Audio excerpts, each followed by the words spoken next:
Assalomu alaykum, to'rdagi barliq roman anglag'uchi do'stlar. Biz Xalmurod Uyg'ur Elsoy yozgan Apamni izlab degan kitobni o'qishni davomlashtiryapmiz. Oldin qismda Xalmurodning dadisining so'zlarini eslagach, u bergan Qobusnoma degan kitobni o'qib, uningdan hayot hikmatlarini tushunganligini ko'rib o'tgan edik. Endi davomini o'qiymiz. Nimaga ehtiyojing bo'lsa, shu sen uchun muhim, deb eskartgan edi oliy maktabdagi do'stim ingliz tili o'rganishga meni da'vat qilib. Kunda atdiganda chiqib inglizcha yodlaydigan bo'ldim. Xitini o'qiy olmaydim. Uyg'ur kona yezig'ida yezib olgan jumlalarni o'qiydim. Chunki shunda qilganda so'zlash iqtidorim tez chiqadi. Men uchun eng muhimi aloqa qilish. Aloqa deganimiz tez so'zlashish edi. Keyin yezish bilan o'qishni o'rgandim. Oliy maktab ingliz tili 4-darajadan o'talmadim, ammo uningdimi yuqori bo'lgan 6-darajadan o'tib savodoshlarimni hayron qoldirdim. Savodoshlarim Xitoyning boshqa o'lkalaridan kelganlar bo'lib, biz boshlang'ich maktabning 3-yilligida Xitoycha o'rganishni boshlaganda ular ingliz tili o'rganishga boshlaganlar edi. Xalmurod, uyimizdagilarning izlarigini qilayli. Muxbirlarga gap qilayli desak, til bilmaydi ekanmiz, deb do'lisini chiqirib turgan ilojisiz holatini ko'rgan edim Uyg'ur qarindoshlarimning. Ularni ko'rganimda ichim achchiq bo'ladi. Ularni ayblab emas, balki ularga qaraganda o'zimning imtiyozlardan bahramand ekanligimdan boshqacha bo'latdim. Men oliy maktabda o'qiganda shundaq sharoitlarda til o'rgangan edim. Ammo menga o gaplarni qilgan qarindoshlarim bo'lsa, undaq sharoitlarga erisholmagan. O'rganish va dunyo bilan uchrashish fursati bo'lmagan edi. Ularning ideyasini quloq yoki orqada qolgan deyishga bo'lmaydi. Chunki ularmi o'zi ko'rgan sharoit va muhitni shakllantirgan o'y-xiyollari, o'z erishgan cheklik uchurlar orqali masalalarni analiz qiladi, fikr qiladi. Shundaq muhit insonlarda tafakkur cheklamasini shakllantirib, insonlar tarafidan yaratilgan cheklamalar va bo'ysunishlar ichida bilib bilmay yashaydi. Dunyoni o'zi atrofidagi muhit ichida tushunadi. Sirtqi dunyoni bo'lsa, cheklik manbalardan erishgan cheklik uchurlar orqali analiz qiladi. Tafakkur shakli qiliblashgan cheklamalar ichida bo'ladi. Uning sirtida tafakkur qilish ularning rohat rayonidan chiqib ketganligi uchun beorom qiladi. Hatto boshqacha tafakkur qilgan kishilarning tafakkurini, ideyasini qabul qila olmaganligi uchun ulardan o'ziga xirs his qiladi. Dal shundoq insonlar orasida yashaydigan biridan hayotning yana bir qimmatini his qilgan. Hayot haqida yangicha dars olgan edim.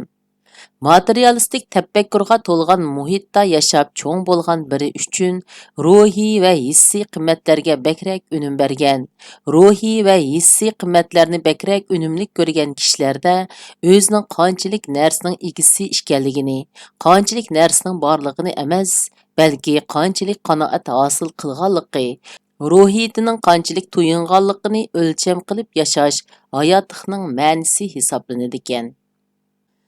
Bu ishni besib qilgan bo'lsam, cho'qim texmo ko'p iqtisodiy qimmat yarataman.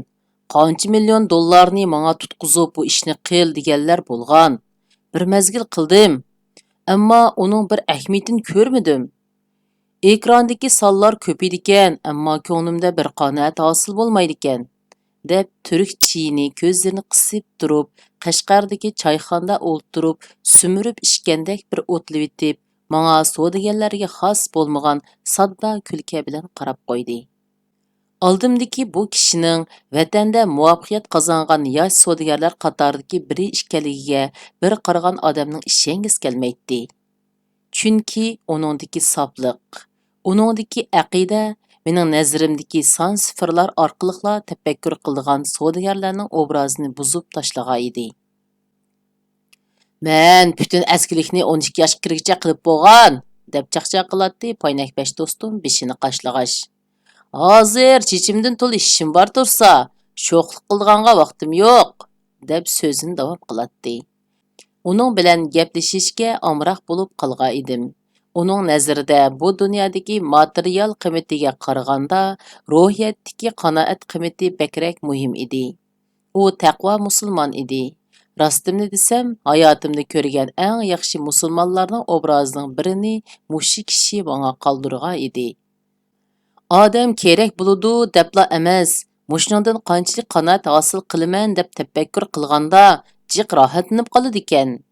Degan edi menga qanchalik boyligini yo'qotganligini, hozirgi ahvolini so'zlab bo'lib. Odam moddiy boyligi bo'lganda yanida do'stlari ko'payib ketadi ekan. Sizning pulingizning borlig'ini biladigan odammi sizga qo'rqmay pul beradi ekan, deb yana yiliqidek sadalarcha kulib qo'ydi. U hozir to'rda qilgan sodisi va oz-to'la qilib qo'ydigan import-eksport ishi bilan oilasining moddiy ehtiyojini qondirgandan boshqa moddiy boyliqqa bak intilib ketmaydigandek qiladi albatta. Ammo tirishadi. Uning va uning o'xshash boyliqlarini yo'qotgan kishilarning qon va tari badaliga yaratgan o'rnini yo'qotib qo'ygandan keyin yakkunlagan tajribasi analiz yoki tafakkur qilib yaratgan falsafaga qaraganda bakrak uyg'un va real bo'lganligiga ishonaman. To'g'ri deysiz. Bizning odamlar o'zi muhim deb bilgan narsaga mablag' soladi. So'da ishidimi, odatdagi hayotdami shundoq. Ammo nimaning haqiqiy kerak bo'lganligini bu dunyoning o'lchimi bilan emas, balki tarki dunyolik xiyollari bilan qiladi. Masalan, siz degan shu ingliz tili o'rganish masalasini aytayli. Rost deysiz. Ingliz tiliga bo'lgan ehtiyoj bor, ammo o'rganishga vaqt dasmoyisi silishni xolamaslikdagi eng cho'ng sabab. Ular ingliz tili ishlatmaydigan yerlarda yashaydi. U tilni shu muxbirlar bilan ko'rishganda ishlatib qilishi mumkin. Amaliyotda diniy materiallarning eng yaxshilarini ingliz tilidan topqili, hozirgi eng oldingi qatordagi islom mutafakkirlarining yozmalarini ingliz tilida o'qig'ili bo'ladi. Nurg'un ilg'or islom ideyasini targ'ib qilayotganlar, shu g'arb davlatlarida yashayotgan yoki shu yerlarda tug'ilib cho'ng bo'lgan o'limalar bo'layotdi. Ularning tafakkuri bilan uchrashish bizning dinimizni o'rganishimiz uchun bek muhim, deb o'zining odati bo'yicha analiz qildi u ko'zoynagini ko'tarib qo'yib. Uning deganlari o'rinliq edi. Bizda ishlanmaydigan narsalarga qimmat bermaslik ig'ir edi. U Uyg'urlarga xos ish bo'lmasdan materialistik dunyoviy tafakkurning mahsuli sifatida hamma yerda bor edi.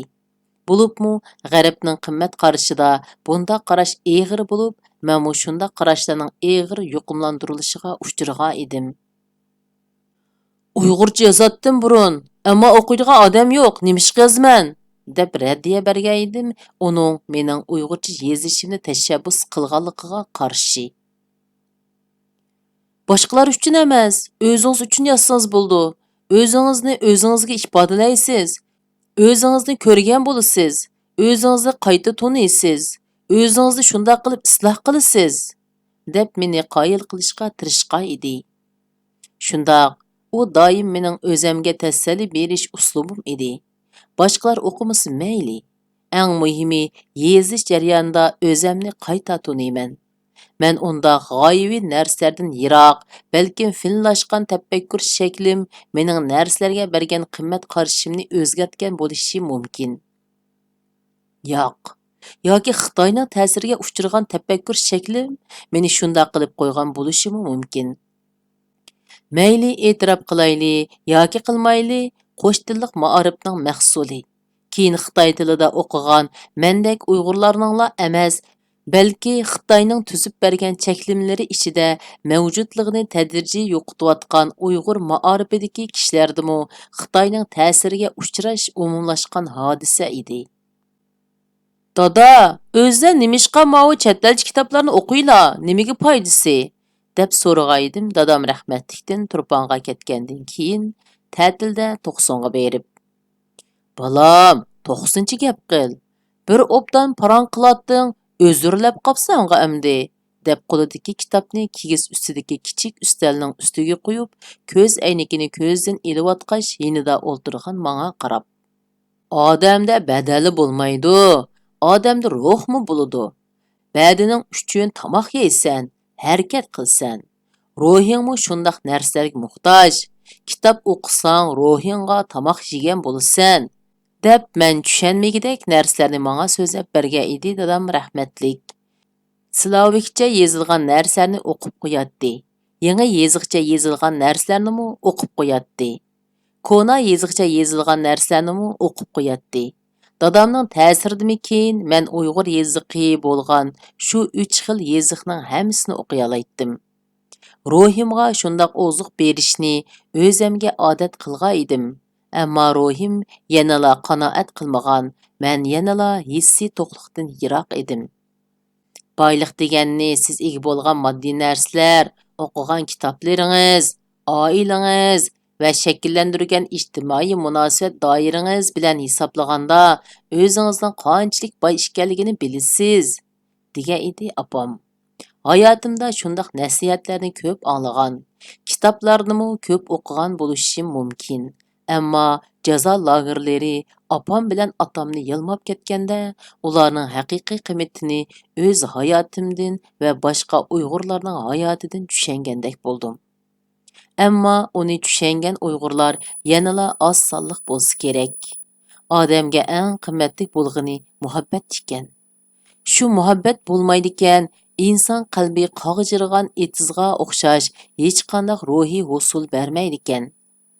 Oila muhabbati, ota-ona bilan farzand orasidagi muhabbat va do'st yoralik muhabbati insonning ruhiyatini sug'urib turadigan buloq ekan.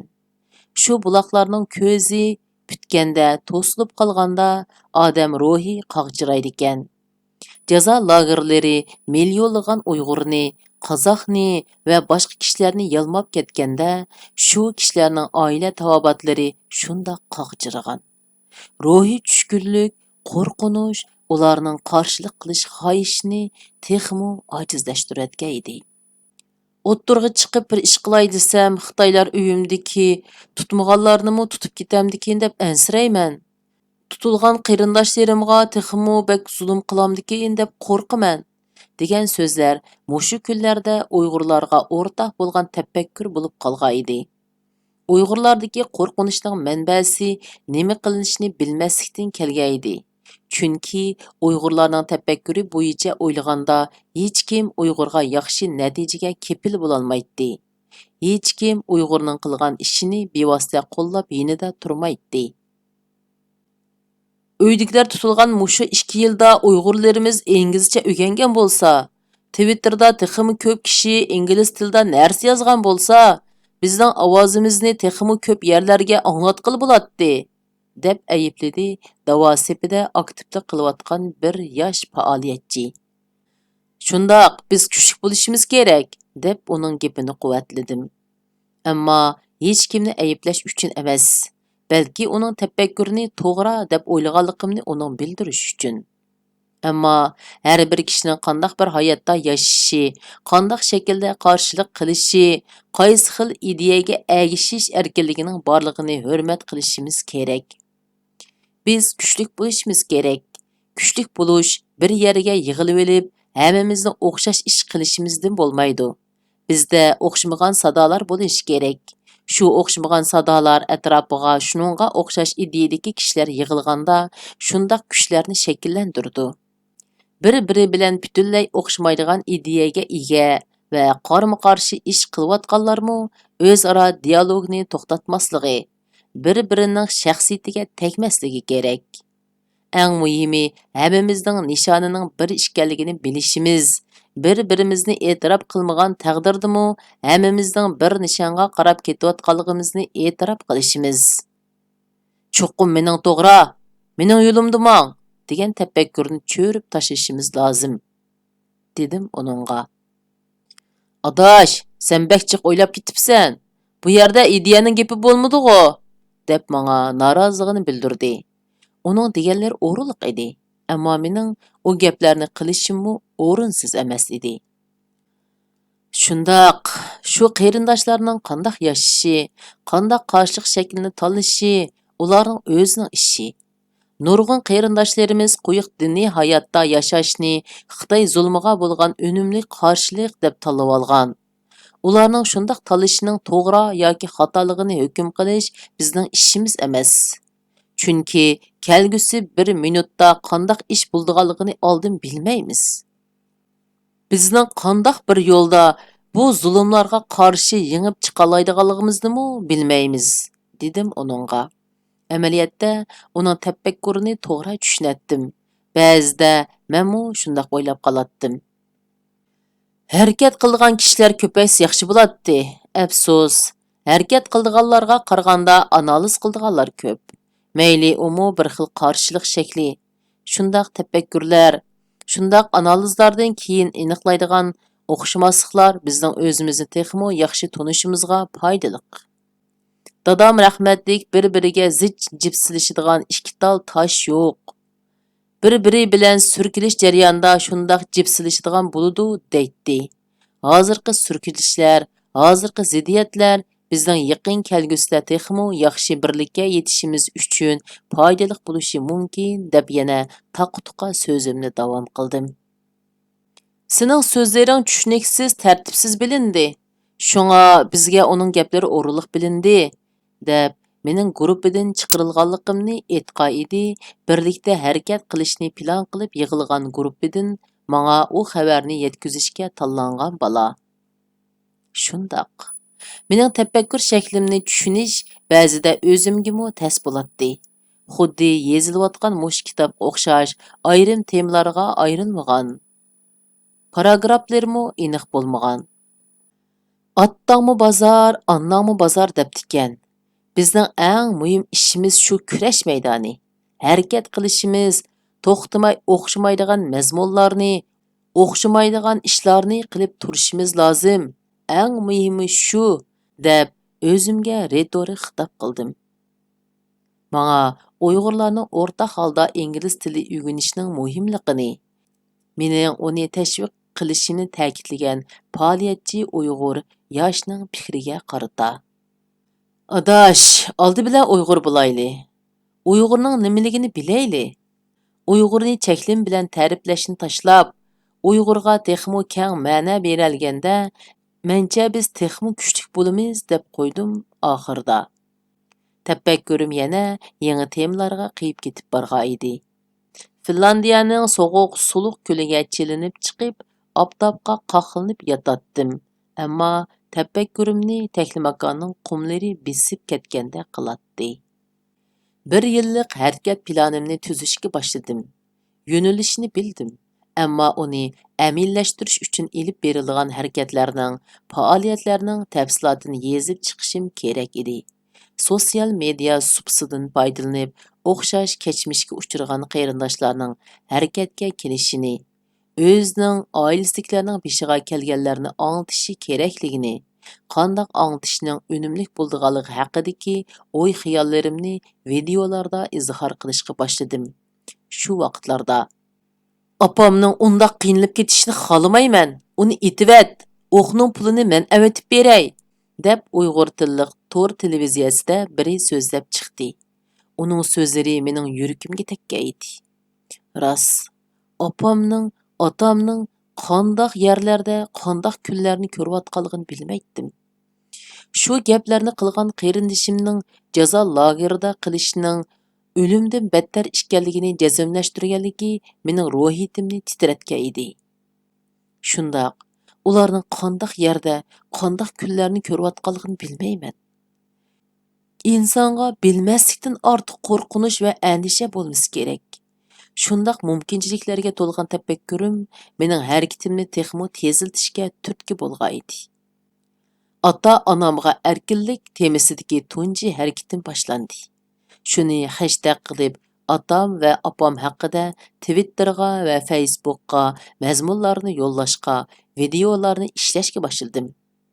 New York Vaqt gazetining muxbirining egallagan ma'lumotlariga asoslanganda, lagerdagilar haqida tunji guvohlik bergan bo'lishi mumkin edi. Bu yerda kimning birinchi bo'lib boshlaganligi haqida talash tartish qilishimning hojat yo'q.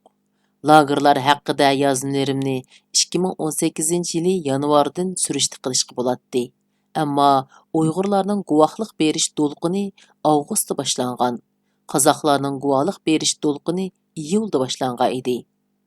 Uyg'urlar hech ish qilmadi. Hamma ishni qozoqlar qildi. Nemishqa Amerikadagi qonunning ismini Uyg'ur deb qo'ydigan, deb qaqshidi bir qozoq do'stim. Uning bilan sirdoshlardan bo'lib qolgan edik. Uningmu oilasidagilar o'xshashla jazo lagerlariga sulangan. U Qozog'istonda aktiv faoliyat ilib berayotganlarning biri edi. Qarindishim, qonunning ismining nima deb qo'yilishi muhim emas. Eng muhimi uning ahamiyati. Yilimi yodimda, Sovet ittifoqi parchalanganda men texi kichik edim. Ammo dadam rahmatlikning Qozog'iston qurilibdi, O'zbekiston qurilibdi, Qirg'iziston qurilibdi. Ular davlat bo'libdi deb hech nimani anqirolmaydigan menga kompyuterlarni ilib berganligi yodimda. Dadam rahmatlik Qozoq nomida davlat qurilganligini anglab, ko'zlariga yosh olgan, xushal bo'lgan. Menga tatliqlarni ilib berib tabriklagan edi. Dedim uning Uyg'ur nomidan bearam bo'lganligini tushunmaganligimni bildirish uchun.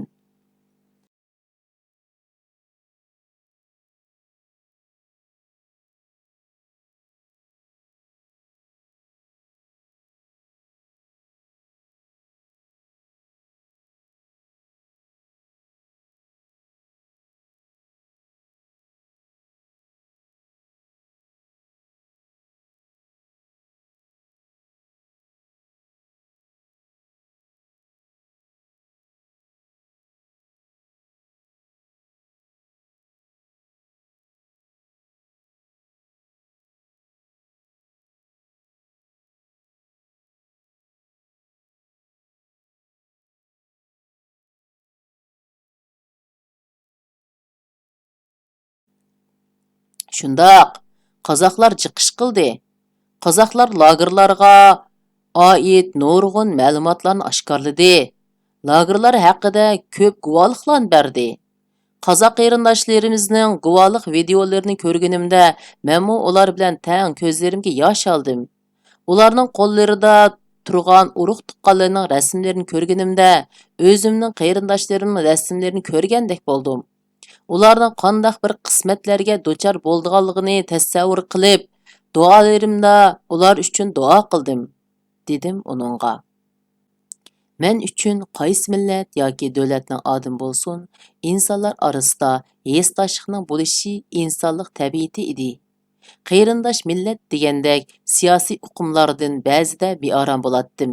Chunki mayli qaysi dinda bo'lsin, qaysi tilda so'zlasin, qaysi irqqa tava bo'lsin, insonlarning hammasi qarindosh, irqdosh edi. Babir munorini salgan insonlarning qilg'ini munarni salganligi emas. Ularning yaratquchiga qilgan osiyligi.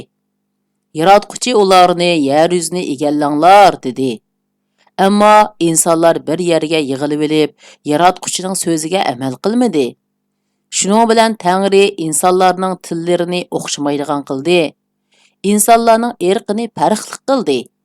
Bu insonlarning bir-birini texmo yaxshi tushunishi uchun edi. Chunki farqlarni tushunib, uningga hurmat qilganda, insonlar orasida hesdoshlik, qarindoshlik muhabbati bo'ladi. Deydi menga nima uchun Uyg'urlarga yordam qilishni xohlaydiganligini sharhlagach, dindor xristian do'stim. Shundoq, uning Uyg'urlar bilan qilcha aloqasi yo'q edi. Ammo kech-kechlab uyqusiz holda Uyg'urlarning hozirgi ahvolini hujjatlashtirib material tayyorlagan. Uyg'urlarni suyman degan xat tushirilgan Kaltiyang maykini hamma yerda kiyib yuratdi. Shunga sizlar xristianlar butun dunyodagi yot dillarni o'zinglar bilan o'xshash qilmoqchi ekansizlar-da. Shunga sizlar Afrikaga berib, Osiyoga berib, Amerikaga berib, o'zinglar bilan o'xshamaydigan irqdagi odamlarning yaratgan madaniyatini o'zinglardan tuvan degan bahonada ularni madaniylashtirish nomida qirg'in qilib ekansizlar-da, deb ta'na qildim odatim bo'yicha. G'arbliklarning fikrlash shaklini yaxshi ko'ratdim. Ular o'zi bilan o'xshamaydigan fikrdagi kishilarning fikrlarini anglaydi. Ularni qoyil qilish emas, balki o'zining fikrlarini bayon qilish uchun munozara qiladi. Munoziraning natijasi hargizmi bir tarafning yana bir tarafga qoyil bo'lib, qarshi tarafning fikrini qabul qilishi bilan emas, balki qarshi tarafning fikrini tushunish, uning tafakkurining manbaasini bilish, o'xshamasliklarni tunish va bir-birini texmi yaxshi tunish uchun bo'ladi. Shundaq bo'lgandila do'stlik munosabati quyuqlashadi.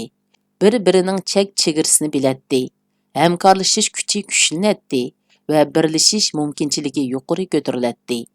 O'xshamaydigan fikrlar bo'lganda, hatto hujum xarakterli qarshiliklarga uchraganda terikmaydi. Hissiyot aqlning o'rnini ilishga boshlaganda temini darhol yo'tkashni biladi.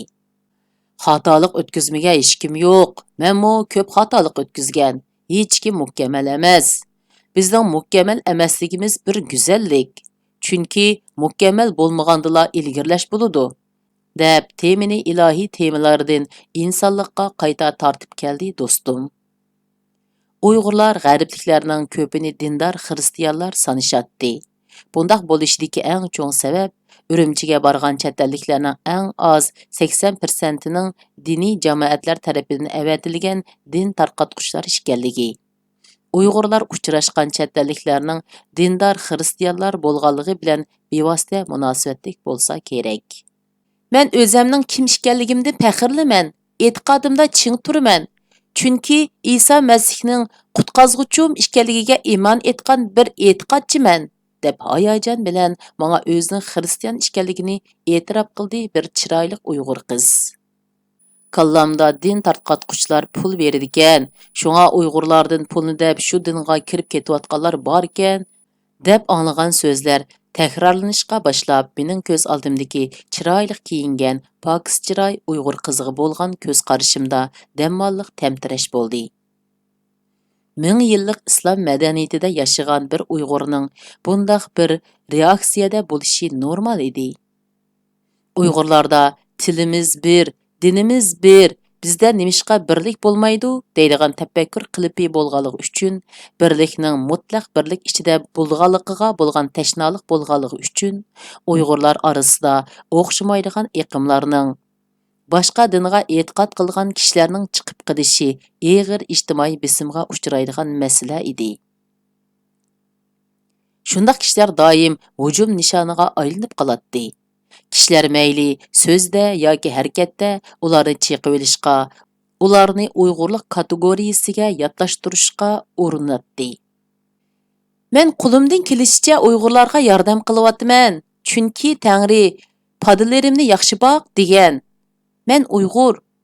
Tangrining meni Uyg'urlar orasidan tanlab, ishkimni chekib, mening uning nomida qutulishimni taqdir qilgan ekan. Buningda uning chuqur bir plani bor. Men o'zimning xristianligimni odatda yushiraman. Turkiyadagilarga doim yordam qilaman. Chunki ular mening qarindoshlarim, deb o'zining Uyg'urlik kimlik tuyg'usining kuchlikligi bilan mening uni yodlashtirish yoki yod his qilish psixikamni yangmoqchi bo'layotganligini bilatdim. Chunki uning hissiyotini bek yaxshi tushunatdim. Siz yordam qilayotganlarmi xristianlarmi? Yo'q, ular qattiq musulmon. Ular sizning xristianligingizni bilamdi? Yo'q, bilmaydi.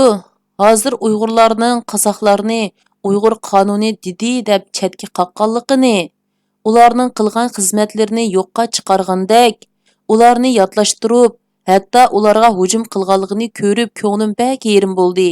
Mayli men Uyg'urlarga qanchalik qurbonlik beray, kunlarning bir kuni mening musulmon emasligimni bilganda, balki men shundaq hujumlarga uchrashim, hatto o'lsam jasadim ko'chada qilishi mumkin deb ko'ziga yosh oldi. Uning millatiga bo'lgan muhabbatini his qilgan edim. U meni o'zi turayotgan davlatdagi xeyli muhim arboblar bilan tunishtirgan edi. Ular bilan diniy jamoatlarda tunishgan ekan.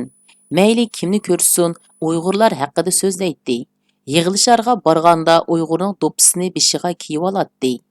Uning qalbidagi yolg'izlikni, uning qalbidagi qarindoshlik muhabbatiga bo'lgan qog'jirashni men his qilgan.